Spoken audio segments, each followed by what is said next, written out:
I just bumped into this piece and scraped it, so I just had to put another quick coat over there so that that scrape won't show. I'll try to be more careful. It's because my thumbnail is long. That's what scratched it, not my whole finger.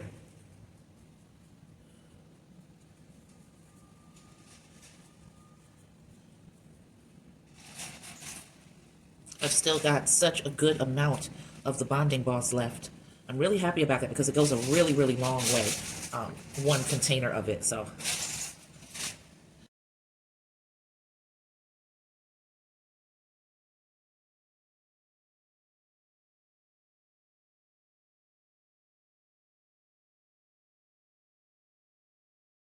Deceptively calm out there right now. Well, I hope it's not deceptively calm. I hope that, you know, we're just not going to get what we thought we might receive. You know, I mean, there's some wind blowing, but it's not alarmingly so. And just to let you know that it's not, my cat, Nighttime, he's on the patio right now. So, you know, if it was horrific out there, trust me, he would not be out there. All right, so I'm trying to rest this on my hand. Not the sturdiest told, but we're going to do what we can right now.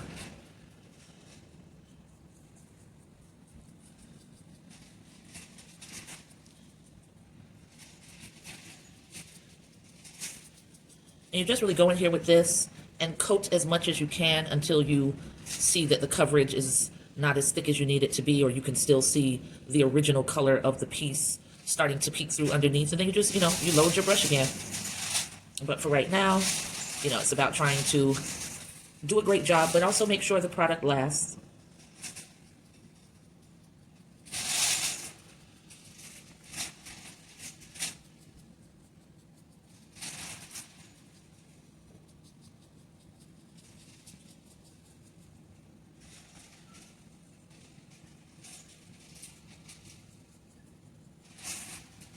So I just try to hit all the areas that are visible to me from one vantage point, and then I go in and switch the angle to a different vantage point to make sure I'm covering in a way and in sections that will make sense and allow me to rotate it without a whole lot of problems, as opposed to skipping over here and coming over here, and then when I go to put my hands over there, now that's wet.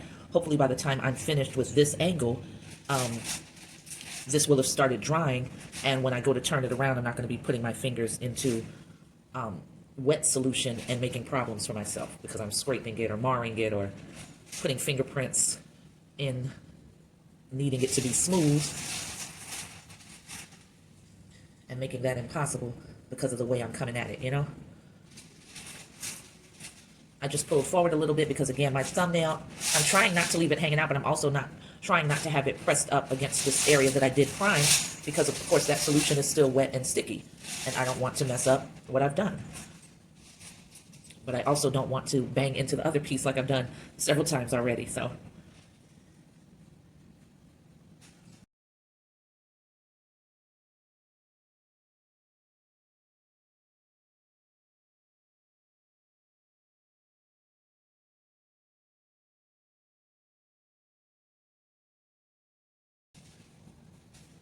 And with a piece like this with many points of interest and curves, just let that brush go in there and press along the design so that you can make sure you're covering all the spots that you want to cover.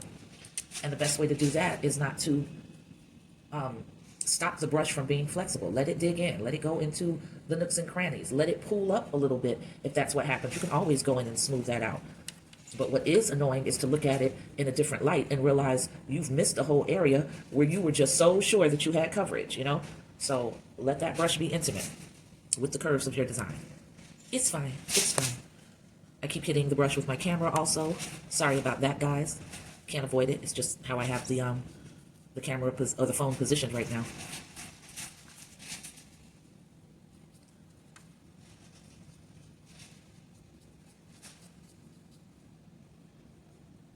All right, so here's the part where I want to turn it some.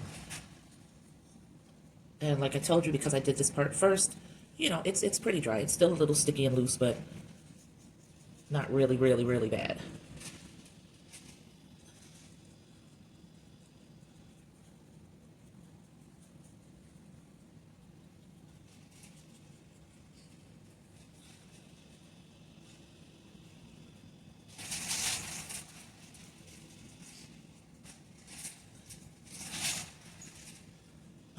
So let's see what this one feels like. I'm just tapping it lightly. Gotta maneuver some things in order to make room. I have a whole sculpture over there, Three Sisters, One Fro.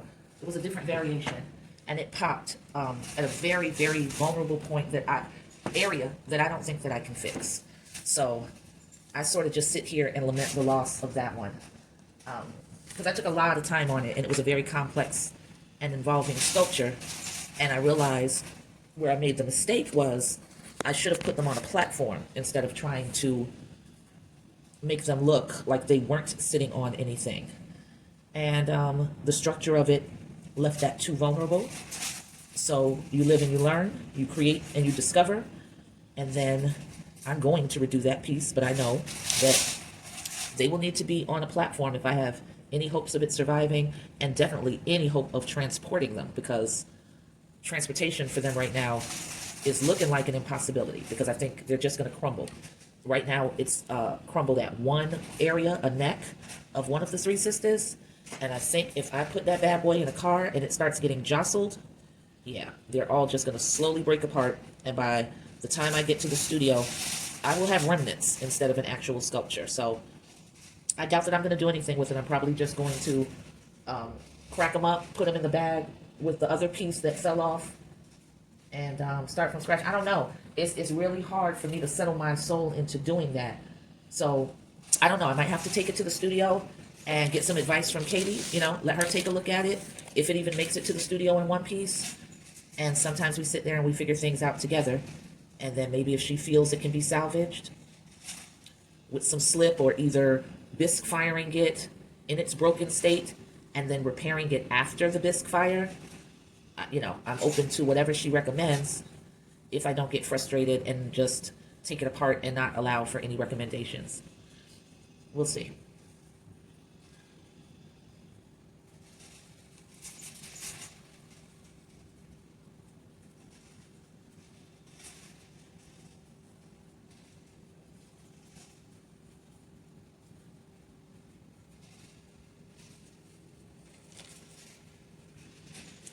I'm putting on a second coat very quickly. I don't know why I'm doing that.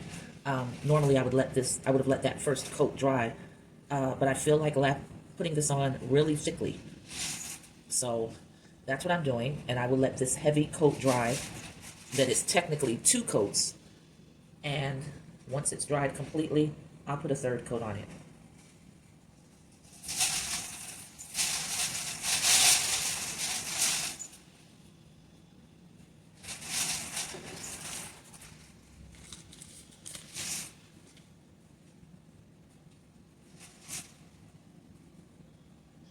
I parked my car in a guest parking spot because my parking spot is very close to the canal, and the canal can overflow. It did that during a tropical storm not too long ago, and wasn't a good look, because when I finally did go to move my car after it was already sitting in about 3 feet of water, when I reversed, I felt the moment when the wheels disconnected, lost their contact with the actual parking lot pavement. And I was just like, oh my God, my dumb ass is gonna float backwards into the canal. So I gunned it, and then I felt the wheels hit the ground again, and I trudged forward, and luckily made it on out of there. So like I said, you live and you learn, because I'm not taking a chance on being asleep through this hurricane that's supposed to come in late night, and I get up, and the canal has overflowed, and now I can't move my car, and it's waterlogged, and there's damage. So I put a tarp over it, well, part of it. My car leaks, and I don't want heavy rain just sitting on the roof, because the sunroof on it is broken, and I think that's where the water tends to come in, so I put a tarp over that. So, hopefully my car won't sustain any damage or get wet on the inside, because that's always a bitch, man, because then you get that nasty mildewy smell from the carpet, and you got to let that shit bake out in the sun to get rid of it, and who knows when we're going to have, a really nice day where that sun can bake that smell out. So hopefully I've avoided all that drama just by moving it to the guest parking space. So keep your fingers crossed for me, guys. And I just want all of this to be over, because you know what? I usually am, mildly apprehensive about hurricanes. And, I moved down here in 85, so, I've seen them, I've seen definitely the damage. Irma, Andrew, you know, those were big ones. But I didn't feel fear, you know. This time, I was incredibly anxious, guys. Incredibly anxious. I felt unsettled. I felt very fearful. And that was different for me. And I realized that I can get paralyzed by uncertainty and fearfulness. So at one point, I was sitting up here in the house, and I've been sitting here like a potato for about a good 3 hours before it dawned on me that, you know, this is like a trauma situation that you're in right now. You're fearful, so you're just not moving. You're just sitting here doom scrolling on TikTok about, you know, how this is going to be the worst thing ever, and we're going to die, and, you know, if you don't have the money to get out, you're fucked, you're gonna die. And I finally just got up and was like, I can't do this right now. Let me get up and work on these pieces that I have to get ready for the Element of Surprise online art sale. You know, I don't have any plans on changing anything with that, but, you know, the weather is going to dictate that. What the aftermath looks like is going to dictate that. And even if it has to be postponed and rescheduled, that's all good. That's the meaning of time. When you're granted it, you can do new things with it. So I got up and I started, you know, priming these pieces. And it was my usual, you know, before my attention span dries up, I had worked for about 40 minutes. And it was beautiful because within those 40 minutes, I didn't think about any of it. I did not have that unsettled feeling, that queasiness that had settled in. And I think I said this to you guys on another video. It just really solidified how much peace my art brings me, you know? I mean, so much. I am just at my absolute happiest when I am creating. The worries of the world go away, and it's nirvana for me. It is my slice of heaven on earth. And I was talking with you guys about people's tendency to want to force oh shit, I've got this primer on my damn light. People's tendency to want to impose how they establish their peace and happiness onto you. So if you're a homebody, like I am, if you're pretty reclusive, like I am, and you're introverted, as I have become, you're always going to have someone in your ear telling you about, you need to get out more, and you need to do this, and you need to go here, and you need to be around this person and that person. Do I? If I am ecstatically happy right where I am, doing what I'm doing, why on earth would you want that tampered with? Do you know how many unhappy people there are? Too freaking many. And when I'm blessed, which is every day, to not be one of the unhappy ones, because I have a slight measure of freedom in my world that allows me to come home and create, that is the best feeling in the world. So you have to convince me to leave my house. You really do. Because it's like, but all my art is there. All my clay is there. All my paintings are there. My sketch pads are here. Why would I leave them? Yeah. And it's true. Why would I leave them?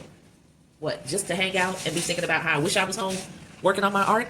What's the absolute purpose of that? Y'all are gonna have to explain that one to me because I don't get it.